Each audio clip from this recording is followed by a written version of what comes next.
रहमानिर्रहीम अल्हम्दुलिल्लाहि रब्बिल आलमीन। तो दोस्तों, आज हम जिस टॉपिक पे बात करने वाले हैं ये स्कल्पिंग के लिए M1 1 मिनट का चार्ट है और सक्सेसफुल स्कल्पिंग कैसे करते हैं। या जैसे मैं अगर सपोज़ मैंने एक दिन में 30 ट्रेड लगाए हैं तो 26-27 कैसे हिट हो जाते हैं और उसमें मैं कैसे सक्सेस हो जाता हूँ, तो उसकी रीज़न मैं बताने जा रहा हूँ।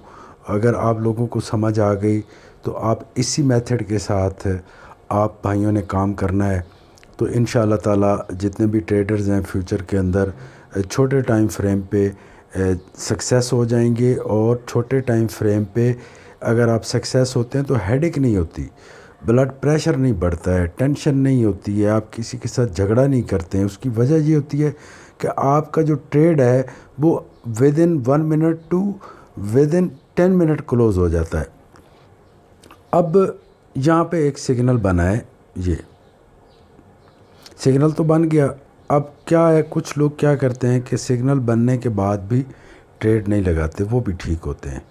अब उनको नहीं पता कि अगली कैंडल जो है नेक्स्ट कैंडल वापस आ जाए यहाँ से, ठीक है।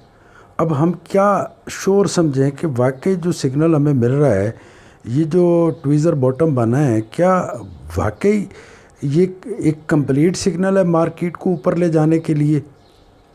तो श्योरिटी तो चाहिए होती है ना।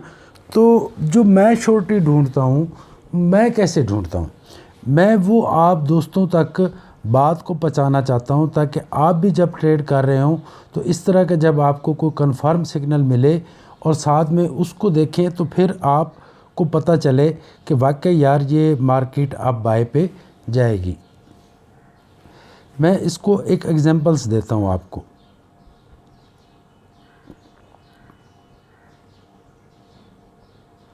ये देखें, ये है live daily signals, pivot point and support and resistance.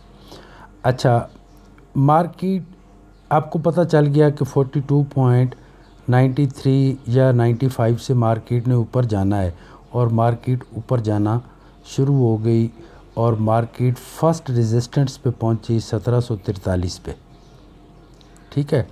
जब ये 1743 पे पहुंची तो आपने यहाँ पे, आपको पहले से ही पता था कि इसका 43.64 जो है इसकी रेजिस्टेंस है। तो अब इस जगह पे जाके आपने वेट करना है कि कोई ऐसा पैटर्न बने जिससे आपको लगे कि मार्केट रिवर्स होगी, ठीक है। रिवर्स तो होती है, जब भी कोई रेजिस्टेंस आती है तो मार्केट रिवर्स होती है, लेकिन डिपेंड होता है कि कितना स्ट्रॉन्ग किस्म का यहाँ पे कोई पैटर्न बना है, कैंडल स्टिक पैटर्न। अच्छा, यहाँ पे आपने सपोज ट्रेड नहीं लगाई, मार्केट ऊपर जा रही थी, यहाँ पे जा रही थी, ये पहुँच गई 1744.80 पे, तो यहाँ पे क्या है, रेजिस्टेंस है। तो यहाँ पे आप फुल कॉन्शियस हो जाएं, ठीक है, कि मार्केट ने एक दफ़ा जहाँ तक जाना था वहाँ तक जा चुकी। अब ये क्या करेगी, वहाँ पे जाके कोई, अगर ये बाय का ट्रेंड है, जैसे सपोज़ यहाँ तक इसने गई, आपको यहाँ पे लास्ट थर्ड रेजिस्टेंस नज़र आ रही थी, तो आप यहाँ पे कॉन्शियस हो गए, ठीक है। फिर एक सिग्नल बना, इन्वर्टेड हैमर बना और यहाँ से आपने ट्रेड लगाया और यहाँ पे क्लोज़ कर दिया। 100 पिप्स लेके आपने, या 70 पिप्स 80 पिप्स लेके इसको छोड़ दिया। तो क्या है कि हर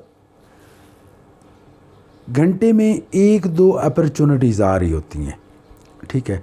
अगर ये इन्वर्टेड हैमर बने और मैं ख़ुद ये देखूं कि इसका ये थर्ड रेजिस्टेंस नहीं है तो मैं ट्रेड नहीं लगाऊंगा, या सेकंड रेजिस्टेंस नहीं है तो मैं ट्रेड नहीं लगाऊंगा।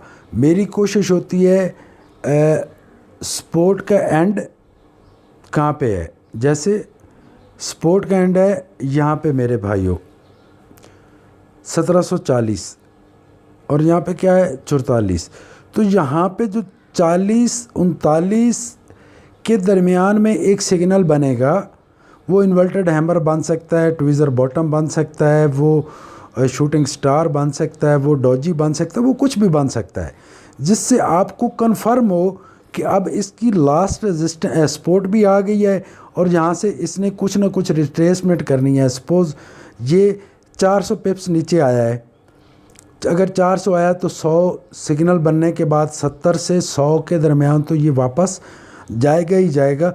तो यहाँ से आप अर्न कर सकते हैं, ये तरीका होता है। और आप यकीन करें कि आपको एक दिन के अंदर कितनी ज़्यादा अपॉर्चुनिटीज़ मिल रही होती हैं। ये अपॉर्चुनिटी थी, ये अपॉर्चुनिटी कंफर्म अपॉर्चुनिटी थी, ये रेड कैंडल थी और इसके साथ आके ये ग्रीन जो है बार ऊपर जाके रुकी। और जब ये इससे ऊपर जाके रुकती है तो फिर कंफर्म मार्केट ने ऊपर जाना होता है और मार्केट गई। इसी तरह बहुत सारी छोटे टाइम फ्रेम पे अपॉर्चुनिटीज़ होती हैं और जिससे आप फ़ायदा उठा सकते हैं। तो इस चीज़ को डेली लाइफ सिग्नल्स को हमेशा फॉलो किया करें मेरे भाइयों, ये एक बहुत कमाल की चीज़ है।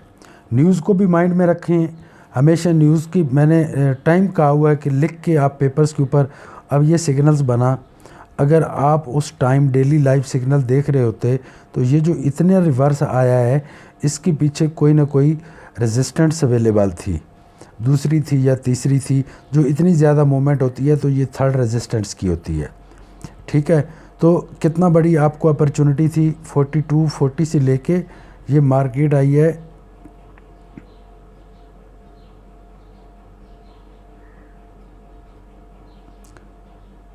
35 तक, यानी 700 पिप्स इसने नीचे दिए हैं।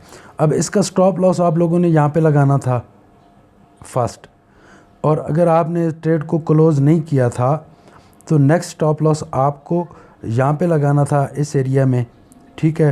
फिर मार्केट को आने देते नीचे, जितनी आती फिर यहाँ पे आपका स्टॉप लॉस आ जाता, फिर इस जगह पे स्टॉप लॉस आ जाता।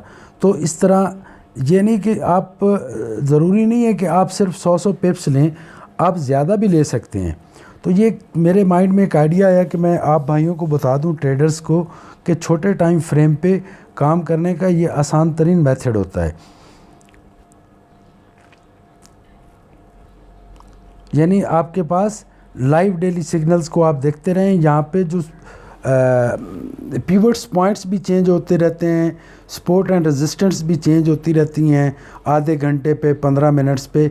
मैं जो है वो मोस्टली 1 घंटे पे देखता हूँ, 1 घंटे का मैं देख रहा होता हूँ कि 1 घंटे के अंदर इसके सपोर्ट एंड रेजिस्टेंस क्या क्या है। तो thank you very much, have a great and successful day. Like, share and subscribe my channel. Thank you.